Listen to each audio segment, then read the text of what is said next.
Welcome back. Today, we're diving into a really foundational idea within the Golden Path strategy. And it all starts with a simple but pretty profound question. When you get your paycheck, is that money really yours? We're about to break down this system's entire approach to managing debt. All right, so our focus today is on step 8, which is right in the middle of stage 2. This is such a critical piece of the puzzle for building true financial resilience. And you'll see the way this strategy tackles it is designed to completely change the way you look at debt forever. So let's start with this core idea. Just think about the last time you got paid. You put in the hours, you gave your energy, your skills, all for that money. But the second it landed in your account, where did it actually go? Well, if you have debt, that money isn't yours. You are simply a middleman, passing funds from your employer to your creditors. This entire strategy, the Golden Path's 3 stages and 13 steps to financial independence, was developed by Tamir Kaham. And what makes this approach so unique is how it brings together 2 really different worlds. Tamir is the architect of this system and also the creator of the YouTube channel, The Golden Path to Financial Independence. His background includes being the official Hebrew translator of The Richest Man in Babylon, and it's exactly that blend, this mix of modern systems engineering with ancient financial wisdom, that gives this whole framework its incredible strength. Today, we are examining Stage 2, Step 8 of the strategy. Okay, here's how we're going to break it all down today. First, we'll redefine the problem with debt's invisible handcuffs. Then, we'll look at the core logic of the system, stability before acceleration. Super important. After that, we'll get into a critical distinction in building on bedrock, not sand. Then lay out the tactical battle plan. And finally, we'll tackle the mental side of things in overcoming mental roadblocks. Now, before we go any further, we have to get one thing crystal clear. This is a key principle of the whole system. The number one goal here is financial independence first. That's the point where your passive income covers all your living expenses. Building massive wealth, that's a different goal, and it's a secondary one. It's something that comes after you've already secured your financial freedom. So let's start by totally reframing how we think about debt, because this isn't just about some numbers on a credit card statement. It's about a real mechanical system that has very tangible effects on your life. And we come back to this core issue. You trade your life energy for a paycheck, right? But instead of using that value to build your future, debt literally hijacks it to pay for your past. You become a middleman for your own money, basically working to serve a past version of yourself. This is where the math starts working against you. Albert Einstein is famous for talking about the power of compound interest, but a lot of people forget the second part of that quote. When you're in debt, you are on the wrong side of that incredibly powerful equation. The math is working against you 24/7. But, the cost isn't just financial. The real cost is opportunity. Debt is the enemy of choice. That career risk you've been thinking about taking? Nope, can't do it. That toxic job you absolutely hate? You're stuck. That brilliant business idea? It just stays a dream. Debt makes your life fragile and forces you to play it safe.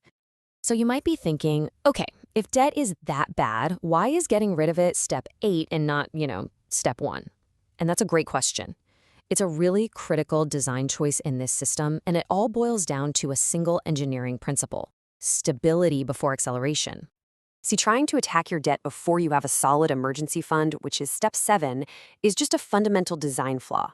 Think of it like a rocket launch. Your emergency fund, that's your heat shield. It's your core safety system.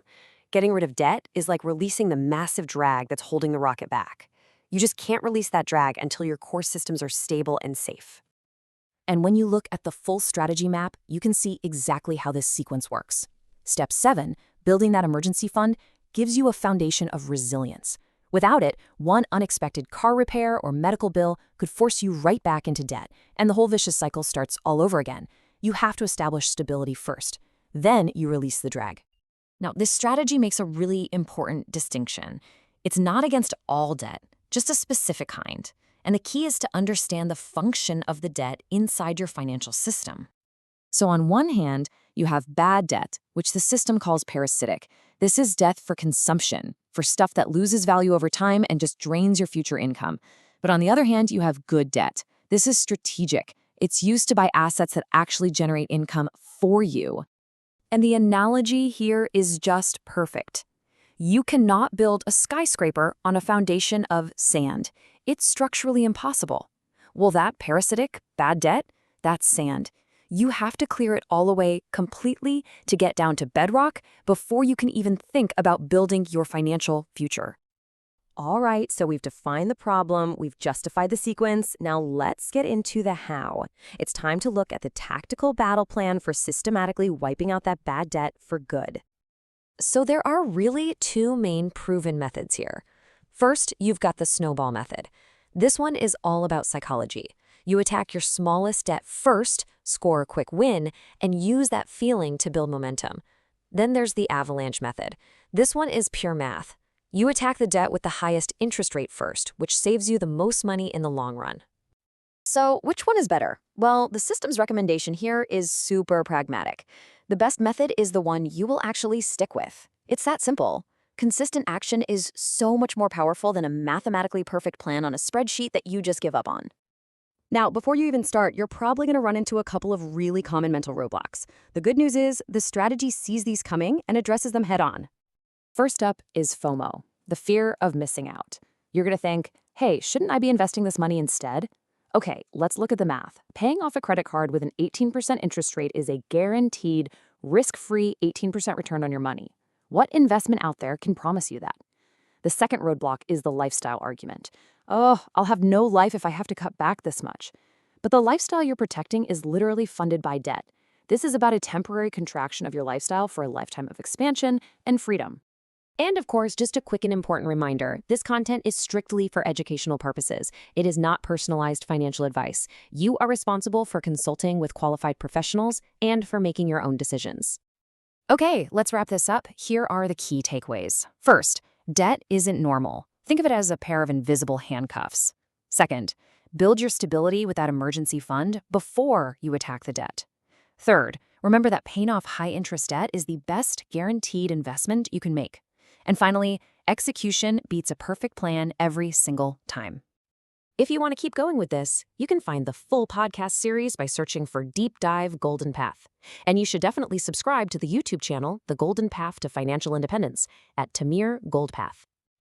Once that massive weight of debt is finally gone, you are perfectly positioned for the next steps in building real, lasting financial freedom.